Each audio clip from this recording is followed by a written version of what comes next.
ओम शांति। ओम शांति।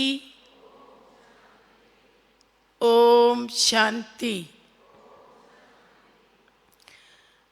आज नुमा श्याम के इस सुंदर वेला में हम बहुत ही सुंदर विषय पे चर्चा करेंगे। संस्कारों के शुद्धिकरण की विधि। प्यारे बाबा की 31 दिसंबर की जो मुरली हम सब ने सुनी, तो उसमें बाबा ने पूछा कि क्या सिर्फ साल को विदाई दी या पुराने संस्कारों को भी विदाई दी। फिर बाबा ने कहा कि साल को विदाई देना तो बहुत सहज है, पर पुराने संस्कारों को विदाई देना भी इतना ही सहज है क्या? और बाबा ने कहा उसके लिए दो धारणाएं बहुत मजबूत चाहिए, एक परिवर्तन शक्ति और दूसरी दृढ़ता की शक्ति। तो अब हम देखेंगे कि संस्कार बनते कैसे हैं। पहले दिन जब हम 7 डेज कोर्स करते हैं तो उसमें हमको मन बुद्धि संस्कार का परिचय मिलता है। मन और बुद्धि मिलकर के जो भी कर्म करते हैं वो हमारा संस्कार बन जाता है। लेकिन वो संस्कार दृढ़ कैसे होता है? जब हम बार बार किसी कर्म को रिपीट करते हैं, मनसा वाचा कर्मणा किसी भी रूप में रिपीट करते हैं, तो वो हमारी पक्की आदत, पक्का संस्कार बन जाता है। जैसे हम एक उदाहरण से इस बात को समझेंगे। सुबह सुबह उठ करके हम वॉश बेसिन में हाथ धोते हैं, हर रोज धोते। एक दिन हमने देखा कि वॉश बेसिन में पानी नहीं है, तो हमने मटके में से पानी का गिलास लिया और हाथ धुलाई कर लिए सुबह सुबह। फिर जब नाश्ते का समय हुआ तो हम फिर वॉश बेसिन पे पहुंच गए, जबकि सुबह हमको पता पड़ गया था कि वॉश बेसिन में पानी नहीं है और 2-3 दिन पानी आने वाला भी नहीं है। लेकिन हम एक स्वतः संचालित प्रक्रिया के अधीन वहीं पहुंच जाते हैं। दोपहर में भी पहुंच जाएंगे, शाम को भी पहुंच जाएंगे। तो ज्ञान होने के बावजूद हम ऐसा क्यों कर रहे हैं? क्योंकि संस्कार इतना पक्का हो गया है कि ज्ञान तो उसके नीचे दब जाता है और संस्कार ज्ञान पर हावी हो जाता है। तो जानते हुए भी हमसे बार बार वो कर्म रिपीट होता है। कोई बुरी आदत हो, मान लो किसी को किसी व्यसन की लत लग गई, अब उसको ज्ञान तो है कि ये व्यसन बहुत खराब है, लेकिन संस्कार ज्ञान को दबा देता है और संस्कार हावी हो जाता है। तो बार बार किसी भी कर्म को करने से वो बहुत पक्की आदत बन जाती है। जैसे हमने मैगजीन में एक बार एक छोटा सा दृष्टांत डाला था कि एक बार एक व्यक्ति जंगल में गया और रास्ता भटक गया। फिर उसने दूर एक महल देखा और उसमें थोड़ी सी रोशनी भी देखी।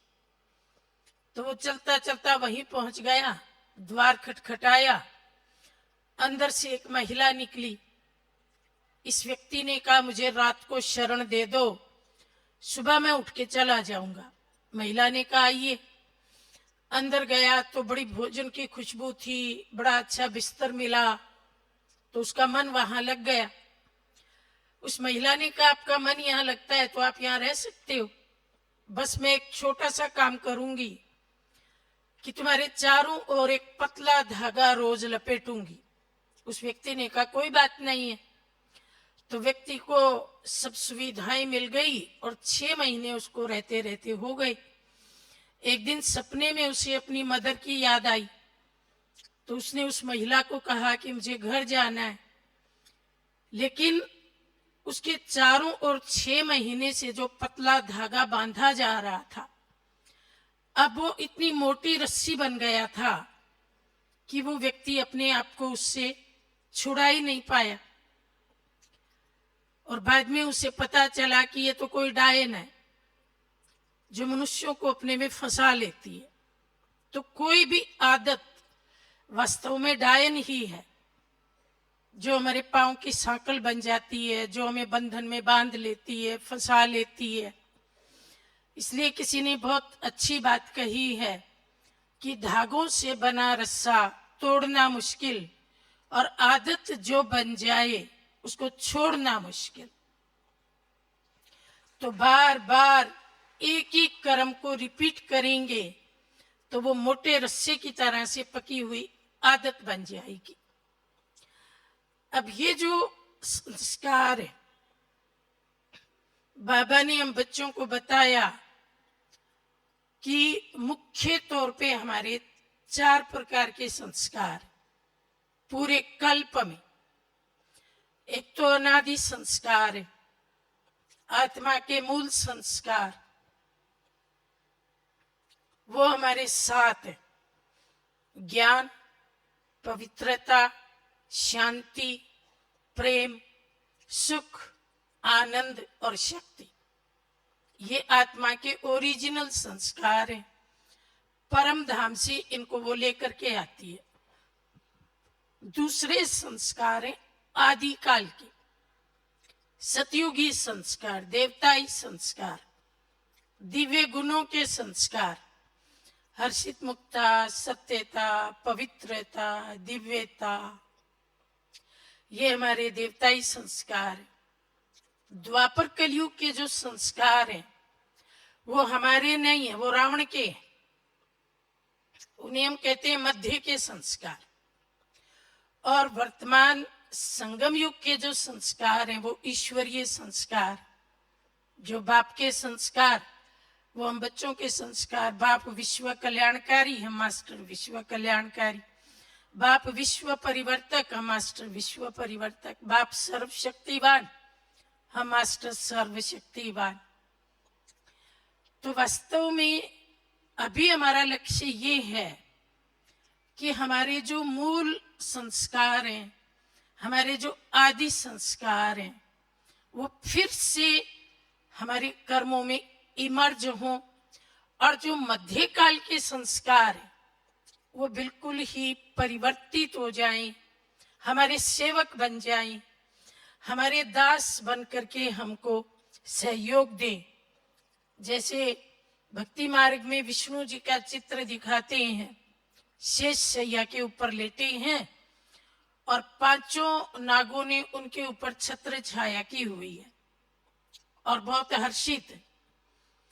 तो वास्तव में जितने भी विकार हैं उनको दबाना नहीं है, उनको मारना भी नहीं है, उनको परिवर्तित करके अपना सहयोगी बनाना है। बाबा ने एक मुरली में कहा था कि जो विजयी होता है वो हारे हुए राजा का रूप बदल देता है। हारा हुआ राजा प्रजा बन जाता है, हारा हुआ मंत्री भी साधारण व्यक्ति बन जाता है। तो तुम जब जीत जाते हो तो इन विकारों का रूप परिवर्तित करो। इनको दबाओगे तो कहते हैं दबी हुई चीज तो फिर कई गुना शक्ति से प्रकट हो जाती है। इनको परिवर्तित करके सहयोगी बना लेते हैं। तो 5 विकार और 5 प्रकृति के तत्व 10 हमारे सहयोगी बन जाते हैं, जिसको बाबा कहते हैं माया जीत जगत जीत। और यही सच्चा दशहरा है। 5 विकार भी जीत लिए हमने और 5 प्रकृति के तत्व भी जीत लिए।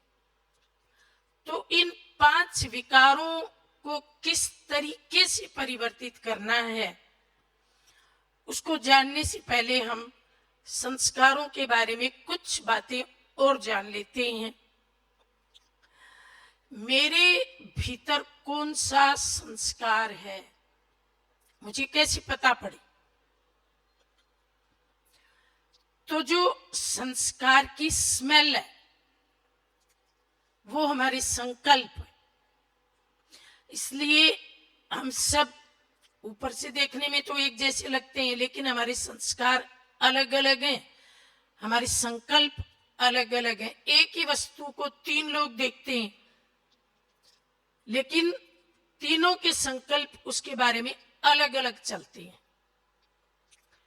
जैसे एक गाय है, रास्ते में खड़ी है और तीन लोग जा रही हैं, तीनों की दृष्टि गाय पर पड़ती है,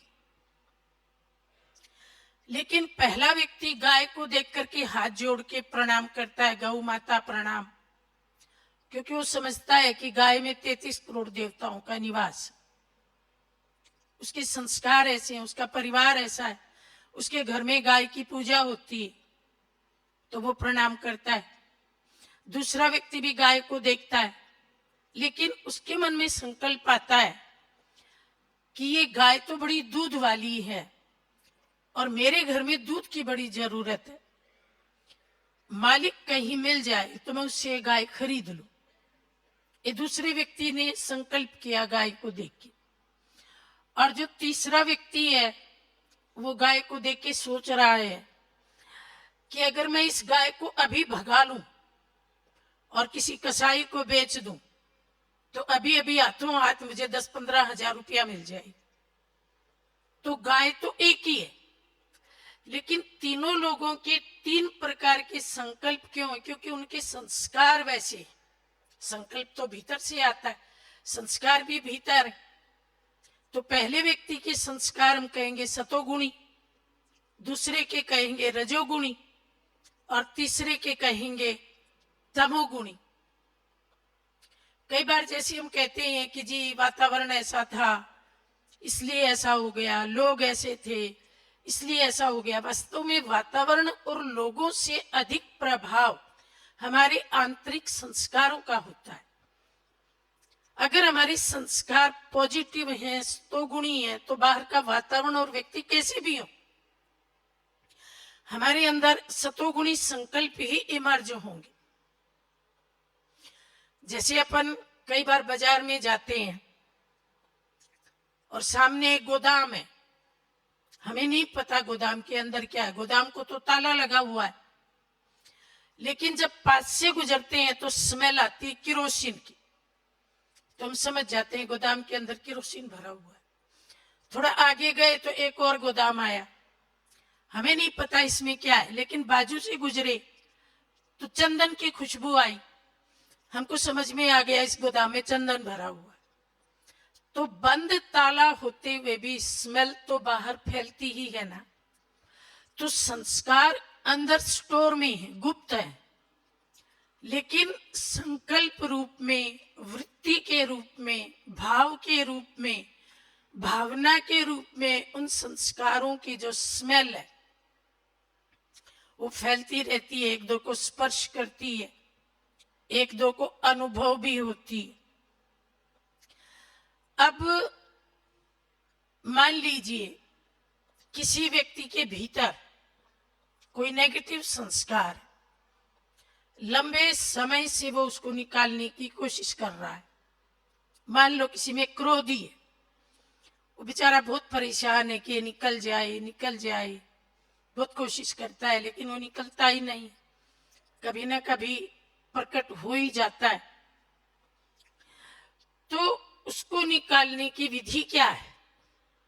जैसे मान लो हमारा डाइनिंग टेबल है और उसके ऊपर हमने एक फलों का टोकरा रखा है, उसमें 20 प्रकार के फल है। अब जब आते हैं डाइनिंग में तो बड़ी खुशबू आती है, लेकिन एक दिन हमको खुशबू नहीं, स्मेल आई, वो भी बुरी, और हम पहचान भी गए ये अमरूद है, ये टोकरे में सड़ रहा है। 19 फल अच्छे थे, केवल एक ही फल सड़ा था। लेकिन एक सड़े हुए फल ने क्या किया, 19 फलों की खुशबू को दबा दिया। अब देखो, हम बहुत अच्छे हैं, बहुत कर्मठ हैं, बहुत कार्यकुशल हैं, बहुत रेगुलर हैं, पंक्चुअल हैं, बस हमारे में क्रोध है, बाकी तो बहुत अच्छे गुण है ना। लेकिन ये क्रोध क्या करता है, बाकी सारे अच्छे गुणों को दबा देता है। कोई कोई हमारे बारे में बोलेगा, अरे थोड़ा क्रोध करता है, इससे थोड़ा दूर ही रहना, इससे थोड़ा बच के ही रहना। तो एक बुराई में कितनी ताकत है, 19 अच्छाइयों को दबा दिया। अब हम क्या करेंगे, उस टोकरे में से उस सड़े हुए अमरूद को निकालेंगे और बाहर फेंक देंगे। अब 19 फलों की खुशबू फिर अच्छे से आने लगी। पर क्या क्रोध को ऐसे पकड़ा और निकाल के फेंक दिया इतना सरल है क्या? अमरूद को तो फेंक दिया, वो तो बहुत सरल काम था।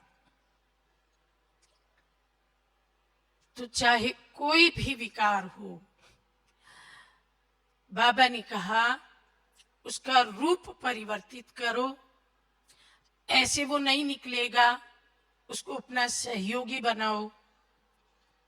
इतिहास में एक घटना की चर्चा आती है कि जब चाणक्य ने चंद्रगुप्त के सहयोग से मगध के राजा नंद को बंदी बना लिया और मगध का सम्राट चंद्रगुप्त को घोषित कर दिया,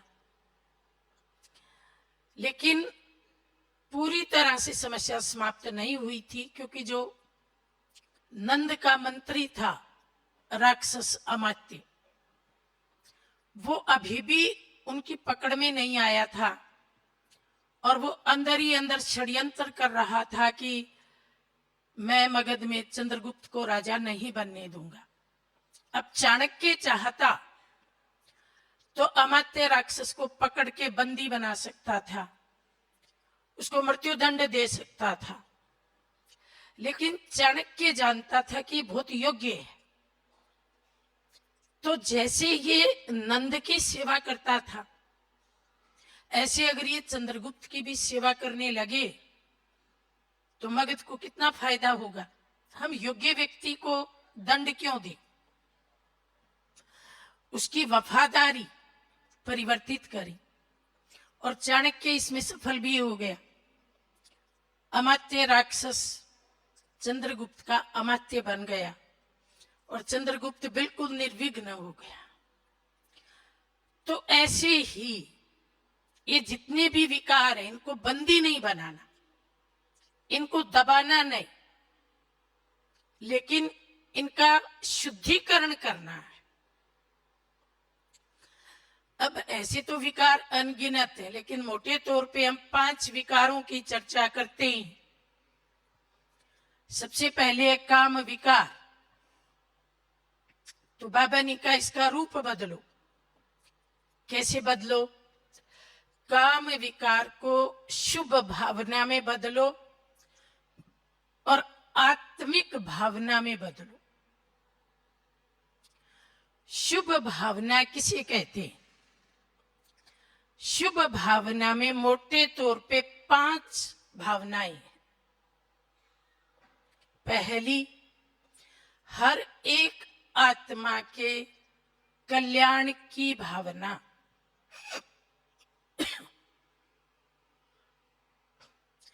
हर एक आत्मा के कल्याण की भावना, चाहे वो कैसा भी है, उसने मेरे साथ कैसा भी व्यवहार किया, कैसे भी बोल बोले, वो अपना काम करे, मैं अपना काम करूं। मैं कल्याणकारी हूं तो मेरा काम कल्याण करना है।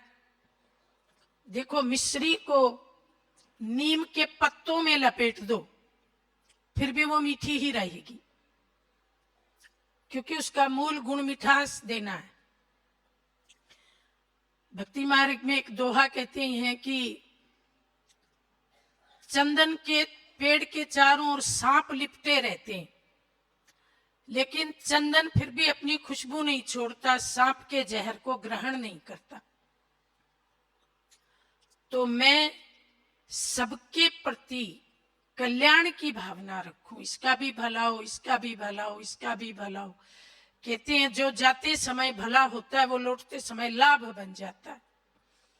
तो किसी का भला सोचना मतलब अपना लाभ करना। दूसरी भावना सबके लिए स्नेह और सहयोग की भावना। स्नेह तो अंदर की भावना है, लेकिन सहयोग तो प्रकट रूप में भी हम देते हैं। किसी की मदद करना, किसी गिरे हुए को उठाना, किसी को हिम्मत के दो बोल बोल देना, तो स्नेह और सहयोग देना। तीसरी है किसी का उमंग उत्साह बढ़ा देना। बाबा ने कहा था मान लो तुम किसी का उमंग बढ़ाते हो, तुम्हारा अपना उमंग 10% है, पर आपने उसका उमंग बढ़ाया तो आपका बढ़कर के 20 हो जाएगा। दूसरे को उमंग देते हैं तो हमारा उमंग भी बढ़ जाता है। और चौथी है अपनेपन की भावना। सारा विश्व अपना है। हम सब परम धाम में सब इकट्ठे बैठे थे, बाबा की गोद में बैठे थे, सब भाई भाई थे। तो विश्व की सब आत्माएं मेरे पिता के बच्चे हैं, मेरे घर के रहवासी हैं, और मुझ आत्मा के सगे भाई हैं। असली भाई तो सब आत्माएं ही हैं।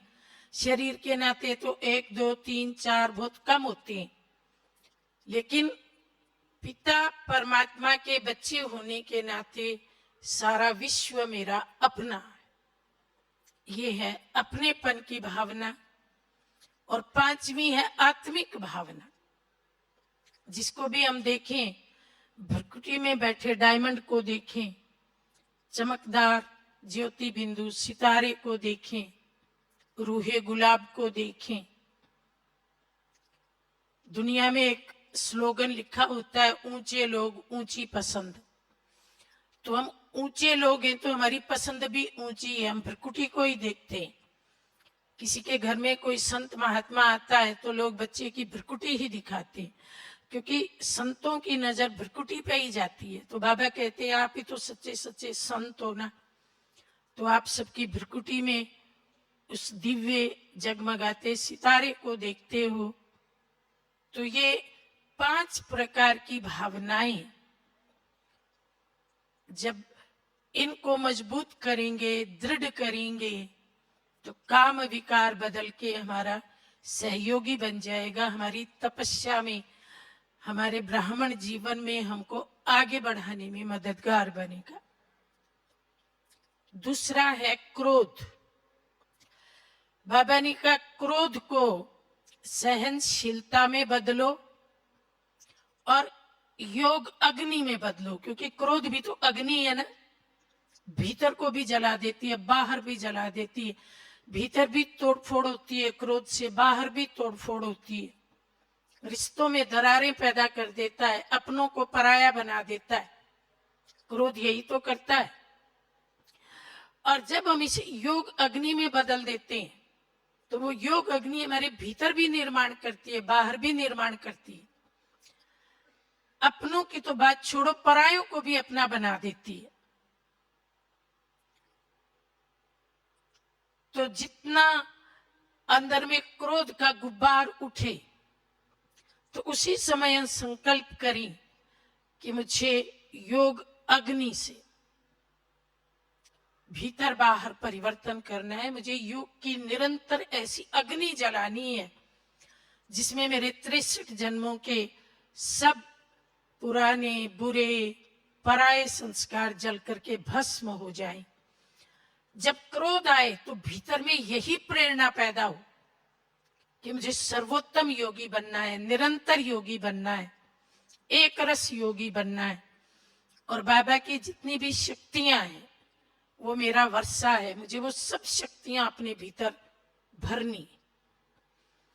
तो क्रोध को हम योग अग्नि में परिवर्तित करेंगे और केवल संकल्प ही नहीं करेंगे, प्रैक्टिकल में इसको करके दिखाएंगे।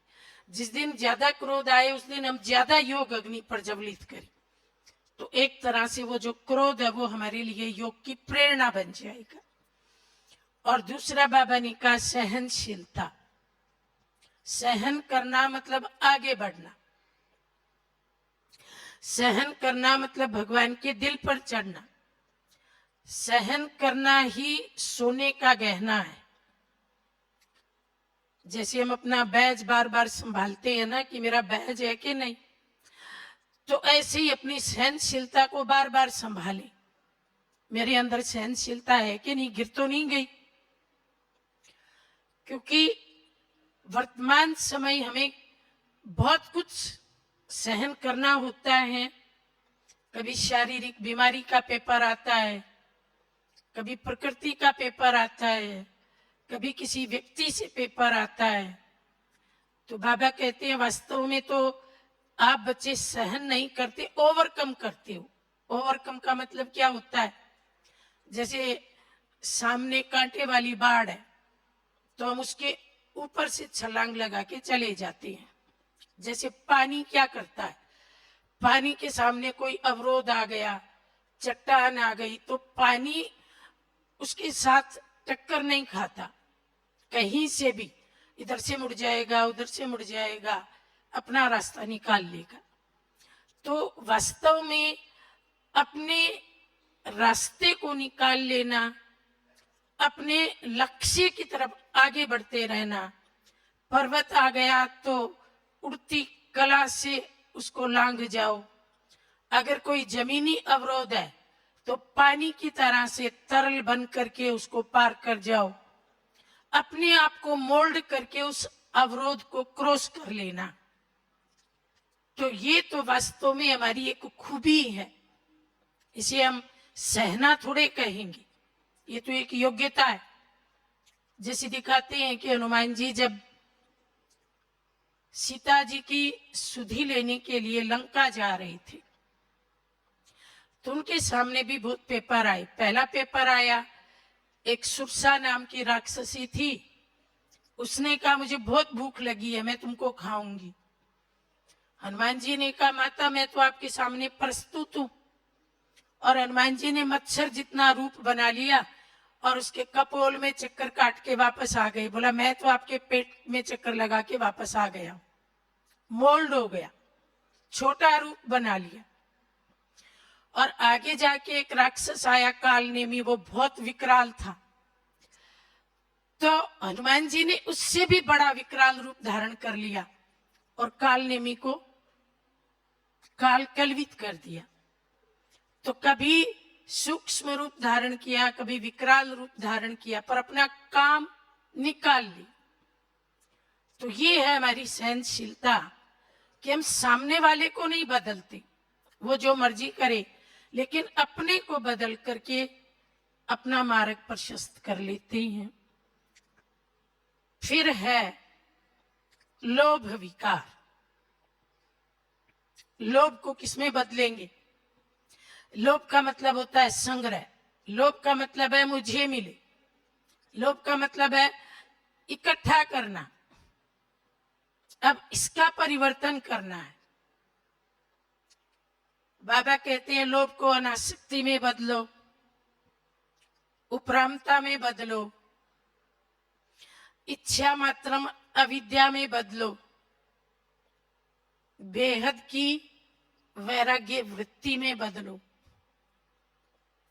लोभी व्यक्ति चीजों को कहता आइए आइए, बाबा कहता आप कहो जाइए जाइए, तो आइए आइए नहीं, जाइए जाइए। देने की भावना, लोभ को दातापन में बदलो।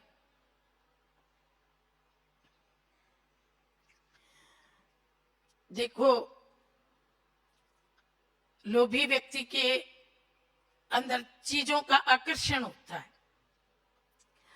बाबा कहते हैं आप बच्चों के अंदर आकर्षण होना चाहिए कि मैं बाप समान बनूं।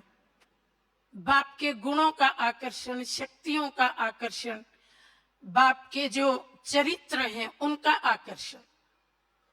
मैं अधिक से अधिक गुण इकट्ठे करूं, अधिक से अधिक शक्तियां इकट्ठी करूं,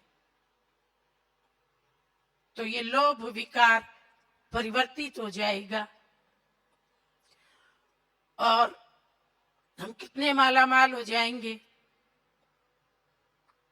इसलिए मन में हमेशा बार बार एक संकल्प आए कि मुझे कुछ भी नहीं चाहिए। योगियों का संकल्प होता है जो प्राप्त है वही पर्याप्त है, और जो कहते हैं सहज मिले सो दूध बराबर, मांग लिया सो पानी, और खींच लिया सो खून बराबर, कह गए संत और ज्ञानी।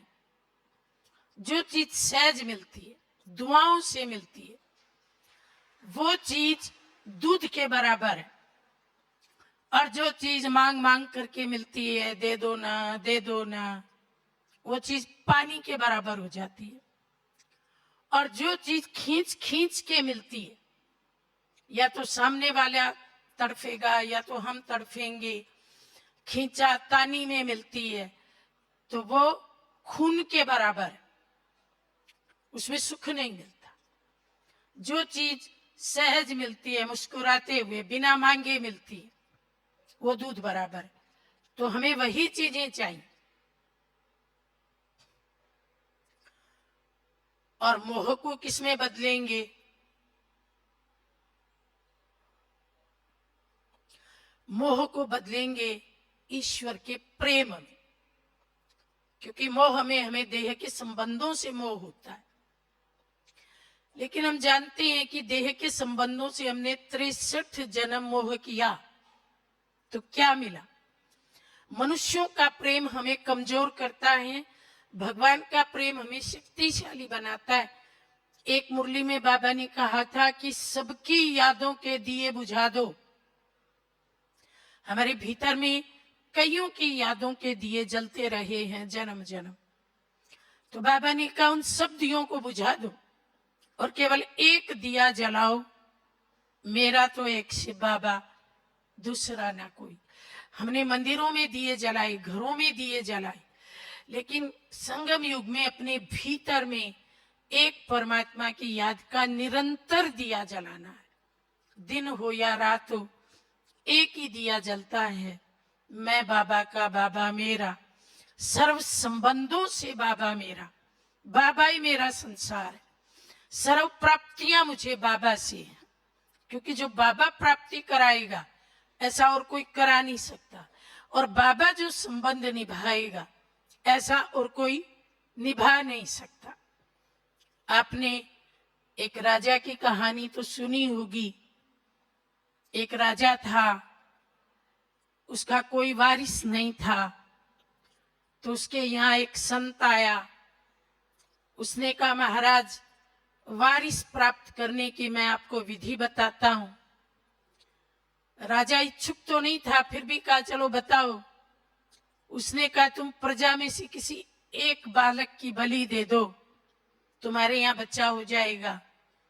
राजा ने ढिंडोरा पिटवाया, 3-4 दिन तक तो कोई नहीं आया, लेकिन फिर एक गरीब माँ बाप अपने बीच वाले बच्चे का हाथ पकड़ के आए, बोला लो राजा इसको अपने पास रखो, और चले गए। बच्चे को तो पता पड़ गया कि मेरी बलि दी जाएगी। संत ने कहा था पहले 15 दिन बच्चे को अपने पास रखना, खूब खिलाना पिलाना, खातरी करना, फिर बलि चढ़ाना। तो राजा ने बच्चे को महल दिखाया, मिठाइयां खिलाने की कोशिश की, कपड़े पहनाने की कोशिश की नए नए। बच्चे ने सब चीजों के लिए मना कर दिया।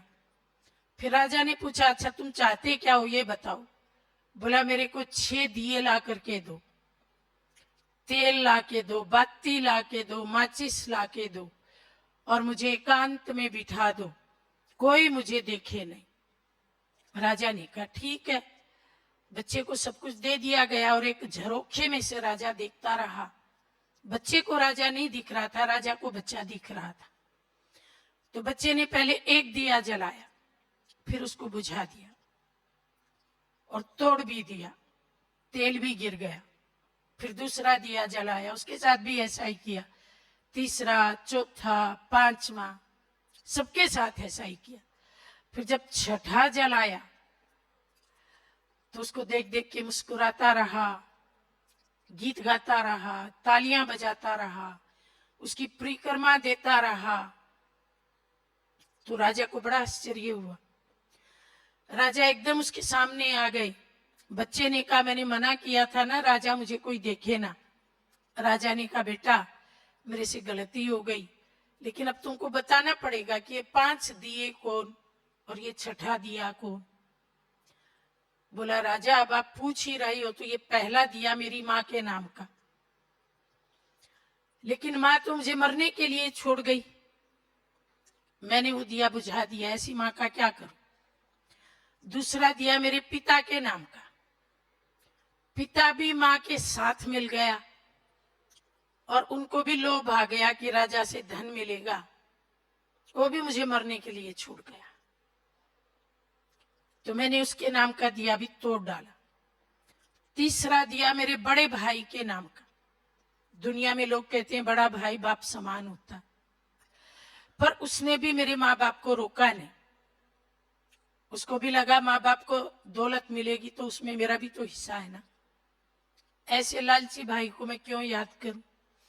चौथा दिया मेरे छोटे भाई का। ऐसे तो वो मुझे बहुत प्यार करता था, पर उस दिन जब माँ बाप मुझे पकड़ के लाए वो कुछ भी नहीं बोला, रोया भी नहीं। ऐसे भाई की ममता क्यों दिल में बसा के रखूं। और पांचवा दिया राजा के नाम का।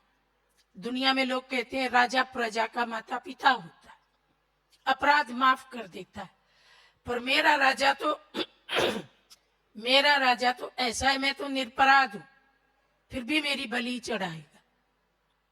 ऐसे राजा को मैं क्यों याद करूं। मैंने उसका दिया भी बुझा दिया। और ये छठा दिया है भगवान का, जो आज भी मेरा माता पिता है, पिछले जन्म में भी मेरा माता पिता था, आगे भी मेरा माता पिता होगा, मुझे उसी के पास जाना है। तो मैं 15 दिन इसी का ध्यान करूंगा। मुझे ना कुछ खाना है ना कुछ पहनना है, मुझे एकांत चाहिए, मुझे मेरे माता पिता से जी भर के मिलने दो।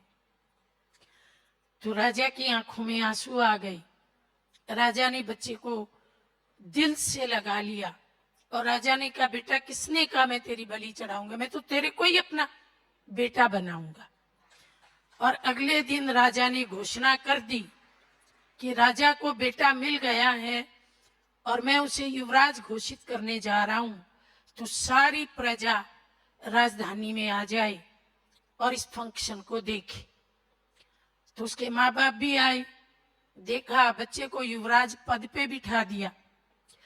तब बच्चे ने कहा कि जापे कृपा राम की होई, तापे कृपा करे सब कोई।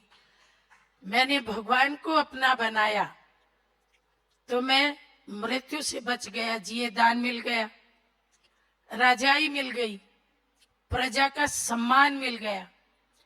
और माँ बाप ने भी आकर के बच्चे के आगे सिर झुकाया, उससे माफी मांगी। तो एक भगवान का बनने में सब कुछ मुट्ठी में आ जाता है। तो हमें किस बात का मोह रखना है। तुम संग खाऊं, तुम संग खेलूं, तुमसे हर संबंध निभाऊं। केवल एक का हिसाब पक्का करना है। मुरली में बाबा कहते हैं 3-5 का हिसाब छोड़ो, एक का हिसाब सरल। तो एक का पाठ पक्का करना है। और फिर है अहंकार। अहंकार को किसमें बदलेंगे।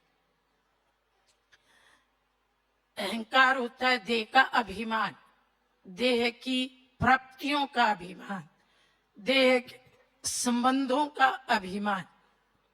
और इसकी भेंट में एक होता है स्वमान। स्वमान है आत्मा के गुणों का स्वमान, आत्मा के संबंधों का स्वमान, आत्मा की शक्तियों का स्वमान। और आत्मा को परमात्मा से जो प्राप्तियां हुई हैं उनका स्वमान।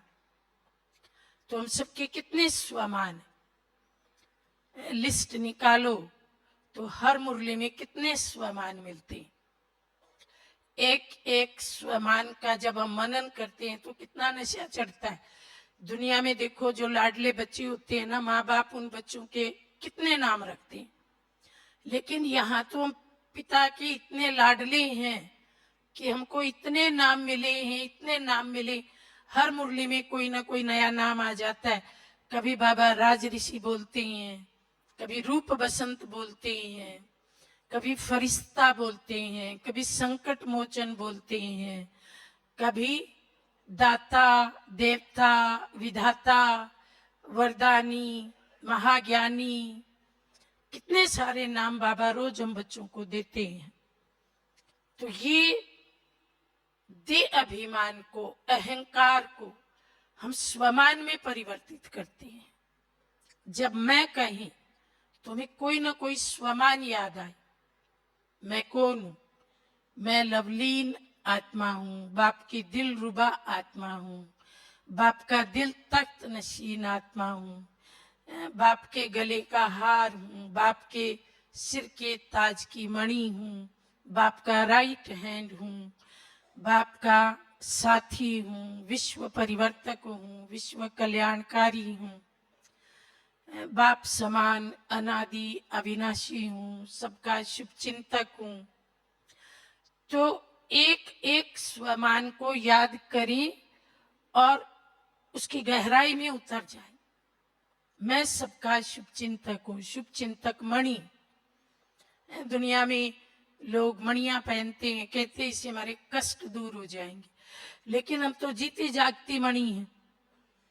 हमारी दृष्टि पड़ने से ही लोगों के कष्ट दूर हो जाते हैं, हमारे वाइब्रेशन से ही लोगों के कष्ट दूर हो जाते हैं। ऐसी हम शुभ चिंतक मणि हैं, तो उसके ऊपर हम चिंतन करें। संतुष्ट मणि है। बाबा कहती हैं दुआएं लेना है, दुआएं देना है, तो संतुष्ट मणि बनो।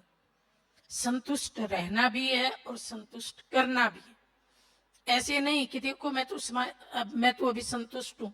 जब कोई बात आए, जब कोई परिस्थिति आए, तब हम अपनी संतुष्ट मणि की किरणें बिखेरें। जिस परिस्थिति में दूसरे लोग असंतुष्ट हो जाते, उसमें हम संतुष्ट रह करके दिखाएं, तब कहेंगे कि मणि का प्रकाश अबाध्य है। ये मणि तो हमेशा ही चमकती रहती है। फिर बाबा कहते हैं तुम अनमोल मणि हो। संगम युग का हमारा जीवन कितना अमूल्य है। हमारे हर कदम में पदम। दुनिया में जो अमीर लोग हैं, लोग उनकी रोज की कमाई निकालते हैं, भाई इसकी 1 घंटे की कमाई 1 लाख है, 10 लाख है, लेकिन हमारे हर कदम में पदम की कमाई इतने अनमोल है। पदम गिनती करो तो गिनती नहीं आती, अनगिनत होता है। बाबा ने कहा था त्रेता के अंत की प्रजा भी वर्तमान के जो अरब खरबपति हैं उनसे ज्यादा अमीर होगी। तो एक एक स्वमान की गहराई में जाएं। मैं राज ऋषि हूं, राजा हूं, मन बुद्धि संस्कार का राजा हूं, स्थूल सूक्ष्म इंद्रियों का राजा हूं, और साथ में ऋषि भी हूं, सर्वंश त्यागी हूं, देह का भी त्याग। सबसे नजदीक तो देह और देह के संस्कार, तो देह का भी त्याग, देह के पुराने संस्कारों का भी त्याग। ऐसा मैं ऋषि हूं और स्वराज्य अधिकारी हूं, दोनों एक साथ। तो जब हम एक एक स्वमान की गहराई में जाएंगे तो दे अभिमान, दे अहंकार, या जो सांसारिक अहंकार हमारे भीतर, किसी को शारीरिक बल का अहंकार है, पढ़ाई का अहंकार है, रूप का अहंकार है, कईयों को जाति का भी सूक्ष्म अहंकार रहता है, मैं ऊंची जाति का हूं। थोड़े दिन पहले मुरली में आया था, यहाँ जाति पाति कुछ नहीं। भक्ति में भी कहते हैं जात पात पूछे नहीं कोई, हरि को भजे सो हरि का हो। तो ये जो भी सूक्ष्म अहंकार हमारे भीतर हैं, ये सब खत्म हो जाते हैं। कभी बैठ करके हम स्वमानों की लिस्ट निकालें और अपनी लिस्ट निकालें और रोज एक स्वमान पे 10 लाइन लिखें या एक पेज लिखें, इसका मीनिंग क्या है? जब हम स्वमान को सुनते हैं तो सुनने में शब्द अच्छा लगता है, लेकिन जब उस पे मनन करके उसकी गहराई में जाके उसको लिखते हैं और उसका स्वरूप बनते हैं, तब अतीन्द्रिय सुख मिलता है कि मेरा कितना सुंदर नाम है और भगवान ने मुझे ये नाम दिया है और कल्प कल्प भगवान मुझे ये नाम देता रहेगा। जैसे पांडवों में अर्जुन के बहुत नाम है, तो वो किसकी यादगार है? वो हमारी यादगार है। भगवान ने हम सबके कितने नाम रखे हैं, तो बार बार हम अपने स्वमानों का स्मरण करें। और एक विकार है ईर्ष्या। ऐसी तो बहुत सारी है, नफरत भी है, बदले की भावना भी है, लेकिन कई बार क्या होता है कि जो हम शरीक होता है उससे ईर्ष्या हो जाती है, दूर वाले से नहीं होती है। अगर किसी ने अमेरिका में, लंदन में कार खरीदी तो हमें क्या फर्क पड़ेगा? बंबई में, कलकत्ते में खरीदी, हमें क्या फर्क पड़ेगा? किसी ने बड़ा मकान बनाया, हमें क्या फर्क पड़ेगा? लेकिन मेरे बाजू वाले का मकान मेरे से सुंदर बन गया, तब फर्क पड़ता है। हम शरीक हो, साथी हो, जान पहचान वाला हो, नजदीकी हो, और वो किसी भी बात में हमसे आगे जाए, स्थूल में या सूक्ष्म प्राप्तियों में आगे जाए, तब ईर्ष्या होती है कि देखो मेरे जैसा ही है पर मेरे से आगे क्यों? ज्ञान में आगे जाए, भाषण में आगे जाए या किसी और चीज में आगे जाए। तो बाबा ने एक मुरली में कहा था कि मान लीजिए आपका कोई साथी है, सहयोगी है, कोई आपके बराबर का है, आपसे आगे जा रहा है, तो आप अपने आप से एक सवाल पूछो कि इसको निमित्त बनाने वाला कौन? कोई भी आत्मा संगम युग में कोई भी सेवा कर रही है, कहीं भी सेवा कर रही है, उसको निमित्त कौन बनाता है? हम कहेंगे जो निमित्त है उन्होंने निमित्त बनाया, पर जो निमित्त है उनको भी निमित्त किसने बनाया? करण करावनहार तो एक ही है ना। तो अगर करण करावनहार इस आत्मा को निमित्त बना रहा है तो जरूर वो इसके जन्मों की कहानी जानता है, इसके कर्मों की कहानी जानता है, इसकी योग्यता को जानता है, और इसलिए उसने इसको निमित्त बनाया। तो उसमें मुझे क्यों ऐतराज है? क्या मुझे भगवान का डिसीजन पसंद नहीं है? जो भगवान को पसंद वो मुझे पसंद। हम सब आत्माओं का बैकबोन बाबा है। कोई कुछ भी कर रहा है, बाबा की शक्ति से कर रहा है। आत्मा करणहार है, बाबा करावनहार है। और जब हम इंद्रियों से कर्म करते हैं तब आत्मा करावनहार है और इंद्रियां करणहार। तो अगर हम ये मंत्र पक्का कर लें, जैसे हमारी मातेश्वरी जी का मंत्र था, हुक्मी हुक्म चलाए रहा, तो करण करावनहार करवा रहा है। हम सब आत्माएं कर रही हैं। भक्ति में लोग कहते हैं पत्ता पत्ता भगवान की मर्जी से हिलता है। बाबा ने कहा पत्ता पत्ता पेड़ का वो तो मर्जी से नहीं हिलता, लेकिन इस कल्प वृक्ष का जो पत्ता है, और उसमें भी हम ब्राह्मण पत्ते हैं, वो पत्ते बाबा की श्रीमत से चल रही हैं। चलाने वाला चला रहा है, तो राजी हैं हम तेरी रजा में। तू जिसको जैसे चला रहा है हम भी उसमें आनंदित। तो बाबा को सामने लाएंगे तो ईर्ष्या नहीं होगी। दूसरी बात, अगर किसी में कोई गुण है तो मैं उससे प्रेरणा लूं कि मैं भी इस गुण को धारण करूं। ईर्ष्या करेंगे तो क्या फायदा होगा? सामने वाले में तो वो गुण है, वो तो आगे बढ़ेगा, लेकिन मैं ईर्ष्या करूं तो मेरे जो गुण है वो भी खलास हो जाएंगे। नुकसान तो मेरा होगा, उसका तो मेरी ईर्ष्या कुछ बिगाड़ नहीं सकती। तो मैं प्रेरणा लूं। कोई भी व्यक्ति कुछ भी अच्छा काम कर रहा है तो मुझे उससे सीखना है, प्रेरित होना है, पर ईर्ष्या नहीं करनी है। ईर्ष्या का एक कारण होता है आलस्य और अलबेलापन। मतलब हम आलसी, हम अलबेले, हम कुछ करना नहीं चाहते और सामने वाला कुछ कर रहा है तो फिर दुर्भावना आ जाती है। तो हम चेकिंग करें कि मैं कहाँ अपना समय व्यर्थ गंवा रहा हूँ, कहीं मैं आलसी तो नहीं हूँ, कहीं मैं लापरवाह तो नहीं हूँ, मैं भी चुस्त बनूं, फुर्त बनूं, मैं भी समय का एक एक पल सदुपयोग करूं।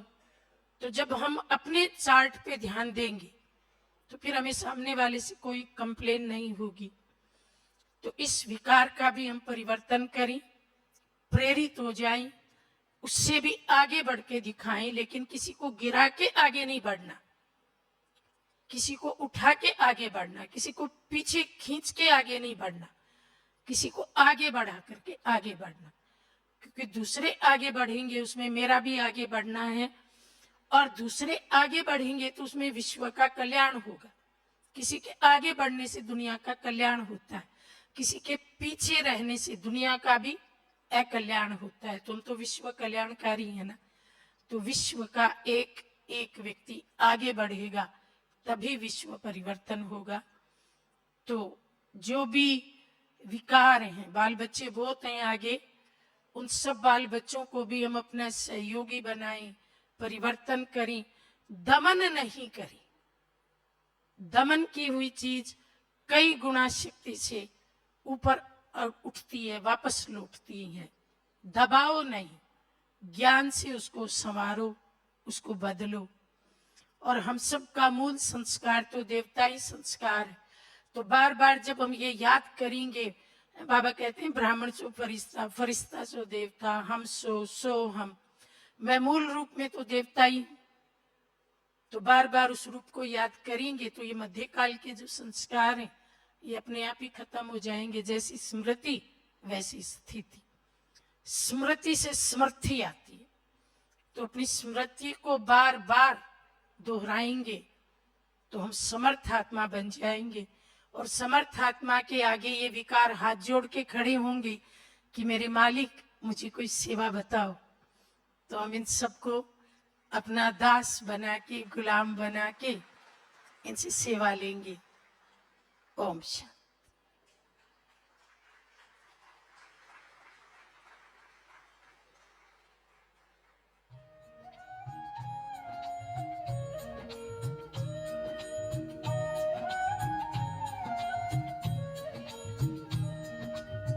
योगी वो है जो करता है, योगी वो है जो करता है त्याग सब विकारों का, त्याग सब विकारों का। निंदा स्तुति हानि और लाभ में, निंदा स्तुति हानि और लाभ में एक समान वो रहता है, एक समान वो रहता है। योगी प्रभु का प्यारा है, योगी प्रभु का प्यारा है।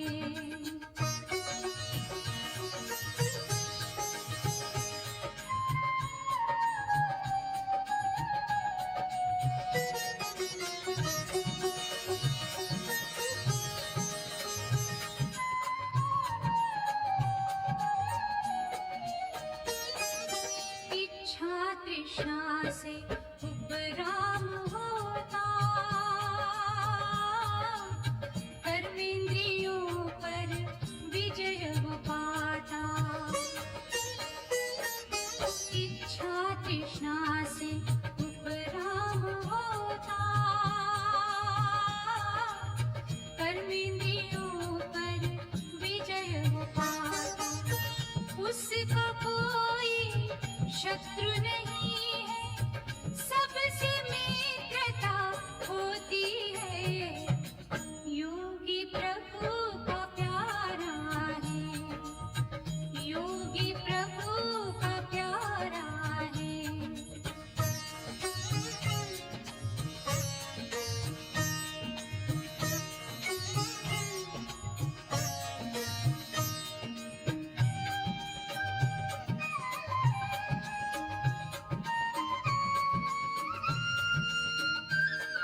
वो सदा ही संतुष्ट रहता, सदा शांत और प्रसन्न होता। वो किसी को दुख नहीं देता, सभी में समता रखता है। योगी प्रभु का प्यारा है, योगी प्रभु का प्यारा है।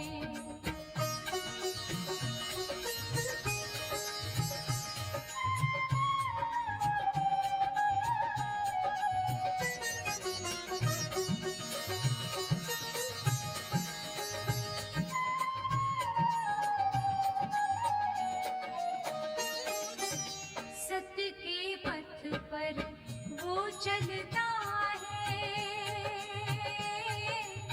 अहिंसा का पालन करता है। सत्य के पथ पर वो चलता है, अहिंसा का पालन करता है। योगी वो जो का सहयोगी, सब में हाथ बटाता है। योगी प्रभु का प्यारा है, योगी प्रभु का प्यारा है।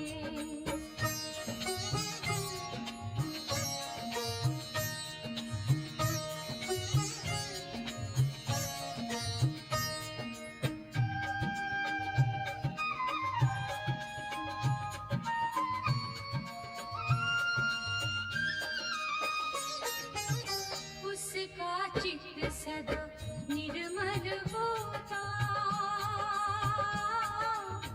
और सदा खुशहाल हो रहता। उसका चित्त सदा